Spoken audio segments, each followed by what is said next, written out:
Un vigile de Thomas Cook agressé au sabre ce matin. Il tentait de repousser des voleurs qui sont repartis avec une somme de 150 000 roupies. La cargaison de produits pétroliers de la firme Aramco doit arriver à Maurice le 17 décembre, mais le stock actuel ne devrait tenir que jusqu'au 14. Descente musclée de plusieurs unités de la police à Barclay ce matin. Il y a eu 6 arrestations. Et puis, Johnny Hallyday, le monstre sacré, s'en est allé. Bonsoir, le vigile agressé lors du braquage de Thomas Cook Arsenal ce matin se confie à Télé Plus. 3 hommes encagoulés et armés de revolvers et de sabres s'en sont pris à lui avant de faire main basse sur 150 000 roupies. C'est la deuxième fois que cette succursale est cambriolée en moins d'un mois. En novembre dernier, un coffre-fort contenant 900 000 roupies avait été emporté par 3 voleurs. C'est environ 9h30 comme ça. Ben, nous sommes finis, nettoyant dedans partout, et nous avons des bouteilles dehors.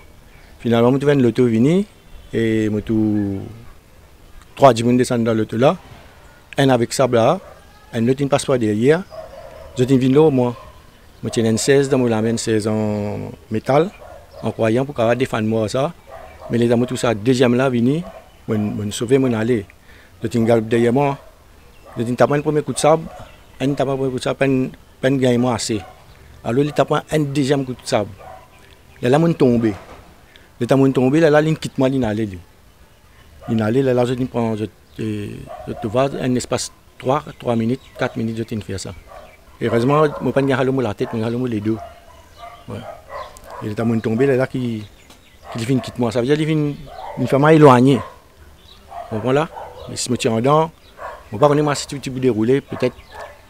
C'est capable de plus grave que ça, mais je tiens armé. Ouais, je tiens dans la cagoule. Un loto qui ne tombe pas gris comme ça. Après, c'est vite teinté partout.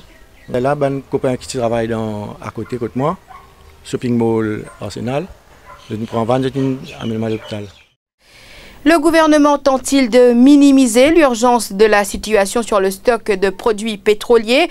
Si le ministre Rachid Gunga a répété à maintes reprises qu'il n'y a aucune crainte de pénurie de carburant, l'on apprend que les négociations se poursuivent avec les différentes îles de l'océan Indien. La cargaison affrétée par la compagnie nationale saoudienne Aramco est cette fois attendue à Port-Louis le 17 décembre. Les précisions de Rouzaina Bigun. Le ton était loin d'être rassurant dans les locaux de la State Trading Corporation lors d'une réunion hier après-midi où étaient convoqués les représentants des compagnies pétrolières, les membres du conseil d'administration, les techniciens du ministère entre autres. La cargaison d'Aramco devrait accoster Port-Louis le 17 décembre prochain. Sauf que notre stock actuel, reçu fin novembre, ne pourra répondre à notre consommation habituelle que jusqu'au 14 décembre, soit 3 jours avant l'arrivée de la nouvelle cargaison. Que faire pour éviter 3 jours de pénurie en attendant la cargaison saoudienne? Au niveau de la STC, les négociations se poursuivent avec les gouvernements des îles de la région. Il se pourrait que les Seychelles répondent à l'appel de Maurice en nous envoyant une cargaison de carburant pour pallier ce manque de 3 jours. Si la situation pour le Mogas n'est pas critique, celle du gasoil inquiète les autorités. Nous apprenons que le stock du diesel sera épuisé d'ici lundi. D'où l'appel de la STC aux stations-service de prendre des dispositions pour ne pas pénaliser les services d'urgence. Il y a aussi cette situation occasionnée par le flou sur le stock. Des automobilistes sont nombreux à faire le plein d'essence par crainte d'une pénurie, ce qui traduit à une hausse dans la consommation de l'essence. En tout cas, les autorités étudient toutes les options possibles et sont confiantes qu'un des pays voisins aidera à éviter le pire.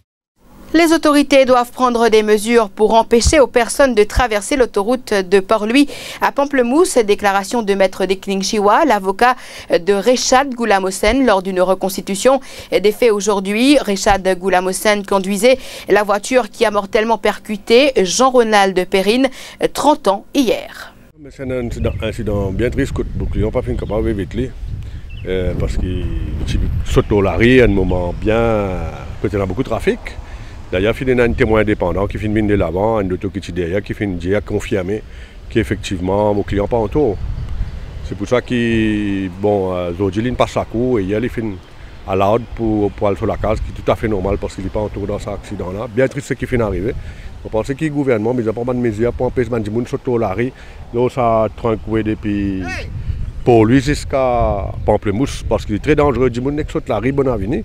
Et mon corps, ban piéton pas réalise qui vitesse, peut-être ban auto peut venir, ça crée un accident et les bien triste, les victimes, et en même temps, il a affecté beaucoup de familles, que ce soit le chauffeur ou la victime. Je pensais prendre une enquête judiciaire avant pour déterminer qui un accident est arrivé. Probablement, on ne va pas croire pour la poursuite d'un cas pareil, à mon avis, parce qu'il y a un témoin indépendant qui vient de l'avant, qui finit dire que mon client n'est pas en tort, le chauffeur n'est pas en tort dans ce cas-là. Pas qu'à éviter, quand on peut galoper la rue, comment on peut éviter ça?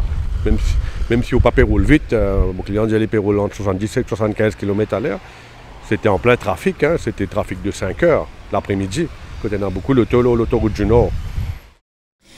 4 blessés, c'est le bilan d'un accident qui s'est produit à Rivière-des-Anguilles cet après-midi. Un 4x4 a dérapé et a fini sa course contre un arbre. L'état d'un des passagers est jugé sérieux. Le véhicule a été complètement endommagé après cet impact. Pas moins de 6 personnes ont été arrêtées lors d'une opération crackdown à résidence Barclay. Et ce mercredi, un important contingent des forces de l'ordre s'est rendu sur les lieux. Environ 50 véhicules de la police, dont des membres de l'ADSU, du GIPM, de la SMF et de la SSU ont participé à cette opération. Alors que l'hélicoptère de la police survolait la zone, les policiers ont saisi du gandia, de l'héroïne et de la drogue synthétique. L'opération a été menée ce matin, mercredi 6 décembre. Plusieurs unités de la police attendaient le signal pour se mettre en route. C'est à 8 heures que les choses sérieuses ont débuté sous la supervision du chef inspecteur Jagaï de l'ADSU. Une flotte de 50 véhicules de la police, dont la SSU, la Marcos, la Dog Unit, la SMF et l'ADSU, s'est mobilisée pour cette opération. La mission à la résidence Barclay consiste à interpeller quelques personnes de la région soupçonnées d'être impliquées dans le trafic de drogue. Une opération qui se déroule dans le calme sous le regard des habitants. Pas moins de 6 personnes arrêtées, l'opération a duré un peu plus d'1 heure. Payez vos amendes à travers votre smartphone. Cette innovation, une réalité en juin 2018. Une annonce de Pravin Jugnauth ce matin. Le Premier ministre participait au coup d'envoi des travaux de la nouvelle Cour suprême située à la rue Edith Cavell. Ce nouveau bâtiment sera composé de 24 salles de justice. With the proliferation of apps, government will set up a new app where citizens can check cause lists, recent decisions of the Courts of Appeal and Supreme Court, and also access the e-court services such as online payment or fines from mobile phones. And by June 2018, this system will be accessible to the public. L'actualité à l'étranger avec la mort de Johnny Hallyday, c'est une légende de la chanson française qui disparaît. L'artiste était devenu un mythe vivant en France, ayant conquis un très large public qui appréciait autant sa personnalité et sa sensibilité que ses chansons. Sa carrière est phénoménale. Il a enregistré plus de 1000 titres, composé une centaine de chansons et vendu 110 millions de disques. Voilà, nous sommes arrivés à la fin de ce journal. Merci de l'avoir suivi et n'oubliez pas, l'actualité, c'est en continu sur le www.defimedia.info.